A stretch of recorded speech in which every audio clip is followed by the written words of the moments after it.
Video देखने वाले सभी लोगों को मेरा नमस्कार। फाइनेंस मिनिस्टर निर्मला सीतारमण ने आज की जो प्रेस कॉन्फ्रेंस की है, वो प्रेस कॉन्फ्रेंस किससे रिलेटेड था?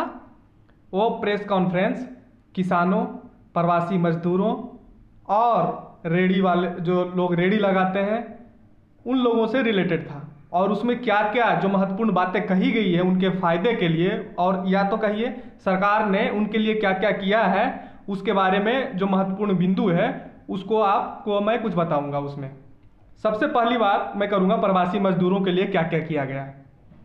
आज एक सबसे बड़ी बात जो कि फाइनेंस मिनिस्टर ने बोली है प्रवासी मजदूरों के लिए, क्योंकि इस कोविड-19 के समय में सबसे ज़्यादा पीड़ित प्रवासी मजदूर ही हैं। सबसे ज़्यादा पीड़ित प्रवासी मजदूर ही हैं, सभी लोग जानते हैं।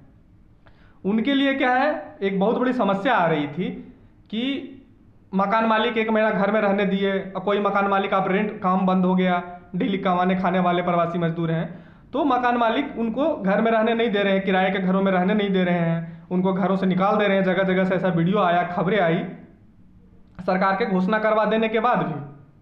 ठीक है, ऐसी चीज़ें हुई। उसको परमानेंट सोल्यूशन के लिए सरकार ने क्या किया है, मे बी ये भी हो सकता है, और जैसे कि अनुराग ठाकुर जो फाइनेंस राज्य मंत्री हैं उन्होंने ये बात बोली भी कि भविष्य में अगर कोई ऐसा सिचुएशन आता है तो उनको ऐसे सिचुएशन का सामना नहीं करना पड़े, उसके लिए उन्होंने एक चीज़ की घोषणा की है, किफ़ायती घरों का, किराए पे घरों का। उन्होंने बोला कि प्रधानमंत्री आवास योजना के तहत तो एक स्कीम आएगी, सरकार लॉन्च करेगी उसको, और राज्य सरकारों को भी जिनके यहाँ एक वर्कर रहते हैं या उद्योगपतियों जिनके अंडर ये वर्कर काम करते हैं, और खुद केंद्र सरकार भी इसके लिए काम करेगी और उनको किफ़ायती दरों पे किराए का घर उपलब्ध कराएगी। प्रवासी मजदूरों के लिए सबसे बड़ी बात है जो आज का प्रेस कॉन्फ्रेंस में बोला गया।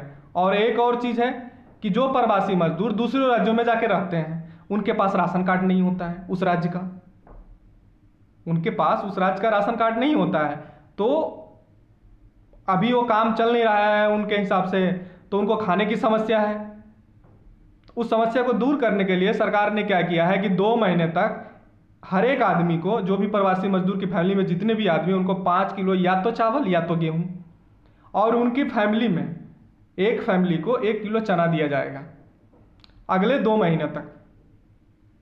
ये हुई प्रवासी मजदूरों की बात। और इसी प्रवासी मजदूर में एक और श्रेणी आते हैं, रेडी वाले, और या तो हमारे एरिया की बात करें तो इसको फुटपाथ वाले बोलते हैं। तो जो लोग ठेला लगाते थे अपने गांवों से दूर आके, बिहार, यूपी, झारखंड, ये सब, बंगाल, ये सब राज्यों से आके, दूर आके दिल्ली और बड़े शहरों में जो ठेला लगाते थे, उनको क्या हुआ है कि पूरी तरह से लॉकडाउन में उनके ठेले को बंद कर दिया गया। वो भी बहुत ही बुरी तरीक़ा से हिट हुए हैं। तो उनके लिए सरकार ने क्या किया है कि जब उनका वो शुरू होगा, जब लॉकडाउन खुलेगा या तो जब उनको व्यापार करने की इजाज़त दी जाएगी, तो उनको 5-10 हज़ार रुपये स्टार्टिंग में देगा गवर्नमेंट। 10 हज़ार रुपये स्टार्टिंग में देगा गवर्नमेंट, जिससे वो अपना रोजगार को शुरू कर सकें, और इसके अंतर्गत लगभग 50 लाख लोग आएंगे। 50 लाख लोग इसके अंतर्गत फ़ायदा उठाएंगे। एक सबसे बड़ी बात ये हुई है। और उसमें और चीज़ इंक्लूडेड है कि अगर डिजिटल पेमेंट होता है, डिजिटल पेमेंट वो करते हैं, डिजिटल पेमेंट का बढ़ावा देने के लिए, तो उनको उसमें इनाम दिया जाएगा, इनाम मिलेगा उनको। और जिससे ये होगा कि कभी बैंक से लोन लें तो लोन लेने में भी उनको आसानी हो। ये रही बात रेडी वाले के लिए। और उसी में से अब ये तो है कि जो बाहर में हैं, लेकिन जो लोग अपने घर चले गए इस कोविड-19 के समय में, जो प्रवासी मजदूर अपने गांव चले गए, अपने घरों के चले गए दूसरे राज्य में पैदल चल के, जैसे भी हो, कुछ को केंद्र सरकार भी ले गया, तो उनके लिए भी फाइनेंस मिनिस्टर ने एक बहुत बड़ी बात बोली है। उनको बोली है कि मनरेगा के तहत उनको जॉब देने की व्यवस्था की जा रही है। और अभी मई के, अगर पिछला साल उठा लीजिए, 2019 में 100 लोग एनरोल कराते थे अपने को जॉब के लिए मनरेगा के तहत, महात्मा गांधी रोजगार गारंटी योजना के तहत। अभी 140 लोग करा रहे हैं। ये 40% का जो इंक्रीमेंट है, ये 40% का इंक्रीमेंट कहाँ से आया? प्रवासी मजदूर ही हैं।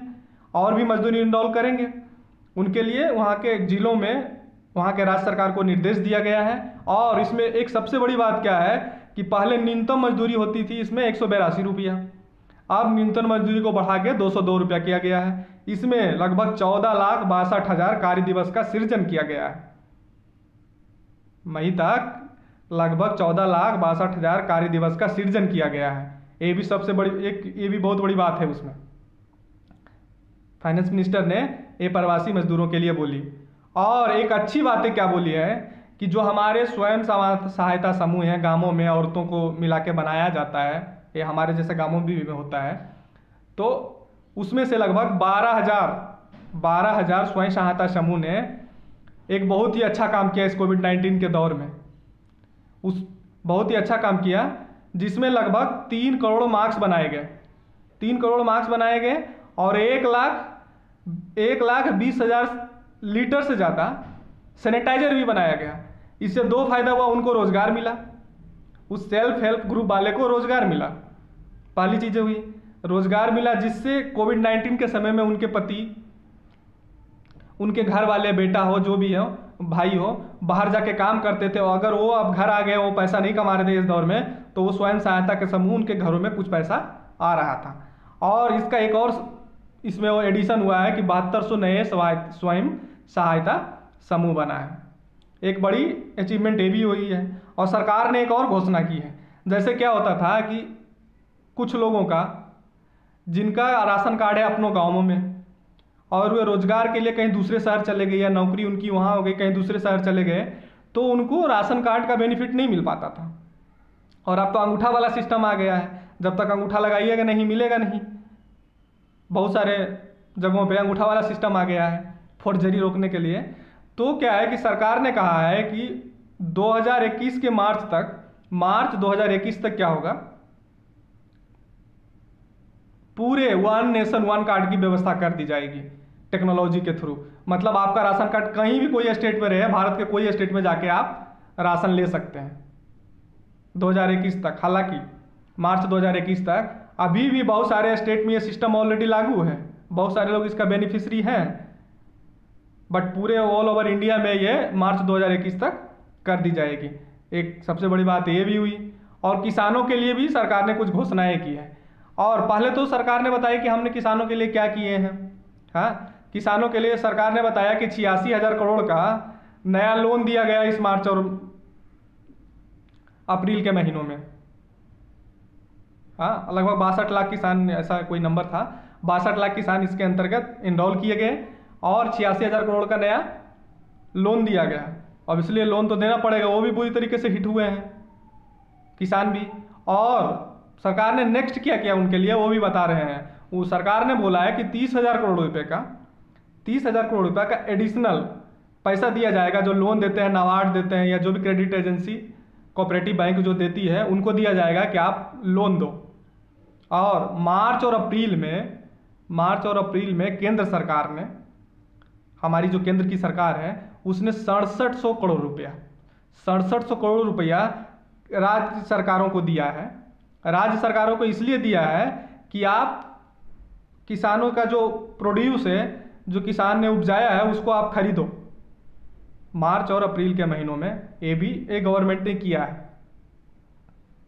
और जो लोग प्रवासी मजदूर अपने घर चले गए इस बीच के समय में, उपलब्धियों के बारे में है, घर चले गए, तो केंद्र सरकार ने आपदा राहत के तहत 11,000 करोड़ रुपया राज्यों को दिया है कि उनको हेल्प किया जाए। ये इंश्योर करने के लिए कि जो लोग, जो बेसहाय लोगों का जो घर होता है, वहाँ पे जो रहते हैं, उनको कम से कम 3 टाइम का खाना मिले, खाना का व्यवस्था किया गया। इसके लिए लगभग 11,000 करोड़ रुपया का आपदा राहत कोष के थ्रू केंद्र सरकार ने राज्य सरकारों को दिया। ऐसी सारी चीज़ें हुई है।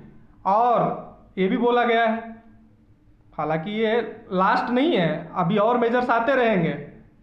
मेन बातें यही सब थी, लेकिन इसमें और एक बड़ी बात थी कि जो मध्यम वर्गों के लिए, middle class, lower middle class के लोग हैं, जिनकी सैलरी लगभग 6 लाख से 18 लाख के बीच है, वो तो नाम के मिडिल क्लास लोग हैं, हालांकि दूसरे देशों में ये गरीबों की श्रेणी में ही जाएंगे। तो उनके लिए जो अफोर्डेबल हाउस की स्कीम थी जिसमें सरकार कुछ पैसा देती थी अपने तरफ से, परसेंटेज देती थी। उस परसेंटेज में भी सरकार ने क्या किया है कि जो परसेंटेज देती थी उस परसेंटेज में था कि ये स्कीम मार्च 2020 तक ही रहेगा, जो सूद लगता था उस पर सरकार पैसा देती थी अपने तरफ से। तो ये स्कीम मार्च 2021 तक बढ़ा दिया गया है। और जिन लोगों ने मुद्रा लोन, तो आप सभी जानते हैं मुद्रा लोन के तहत बहुत सारे लोन आते थे, शिशु आते थे, किशोर आते थे, ये सारे लोन आते थे। लेकिन सरकार ने क्या किया, जो लोग शिशु के थ्रू आते थे, शिशु में ये होता था कि शिशु में सिर्फ वो लोग आते थे जो लोन 50,000 तक लेते थे। मतलब ये कहे तो लोअर क्लास, सबसे लोअर लोग, कोई रिक्शा खरीदने के लिए ले लिया, या छोटे छोटे अपना काम करने के लिए जो लोग लोन लेते थे, गांवों में कोई मवेशी खरीदने के लिए लोन लिया, गाय भैंस खरीदने के लिए लोन लिया, जो 50,000 या उससे कम का लोन लेते थे, उनको क्या किया है सरकार, 3 महीने तक तो बढ़ा दिया गया है कि उनको इंटरेस्ट नहीं देना पड़ेगा। जो लोन लिए हैं 3 महीने तक बढ़ा दिया है कि उनको इंटरेस्ट नहीं देना पड़ेगा। लेकिन 3 महीने के बाद उनको देने में समस्या होगी। उसके लिए सरकार क्या किया है, जो उनको इंटरेस्ट देना पड़ता था उसमें 2% इंटरेस्ट सरकार अपने तरफ से देगी अगले 12 महीनों के लिए, अगले 12 महीनों के लिए। तो मैं ये कतई नहीं कह रहा है कि ये जो सारी स्कीमें हैं ये पर्याप्त है, लेकिन अभी के लिए अच्छी है। और अगर इसमें कोई खराबी आएगी और ज़रूरत आएगी तो केंद्र सरकार से और लोग मांग करेंगे, और केंद्र सरकार अपने जनता की भलाई के लिए फिर कुछ ना कुछ स्कीमें लाएगी अपना, जो इसमें एडिशनल वैल्यू आते रहेंगे। सरकार ऑब्वियसली है, समय के साथ आप मानिए ना मानिए, कुछ लोग बोलते हैं कि सरकार खुद अपने में फंसे रहती है और उल्टा सीधा काम करते रहती है, रोज रोज अपना डिसीजन बदलते रहती है। तो मेरा ये मानना है कि आप इसलिए भी सरकार की बड़ाई करिए कि कम से कम सरकार गलत होता है तो सरकार उस करेक्शन को अच्छा करता है, सरकार का जो स्टेप गलत होता है सरकार उसको करेक्ट करता है। बहुत सारे सरकारें हैं जो अपने को गलत नहीं मानती है, तो उस नज़रिए से भी देखिए, और भी स्कीमें आएगी। आज का प्रेस कॉन्फ्रेंस में इतना ही जो कि निर्मला सीतारमण ने की। अभी तक आप मेरा वीडियो देख रहे हैं तो इसके लिए बहुत बहुत धन्यवाद। मेरे चैनल को सब्सक्राइब जरूर करिए, शेयर करिए। Thank you my friend, thank you, bye bye.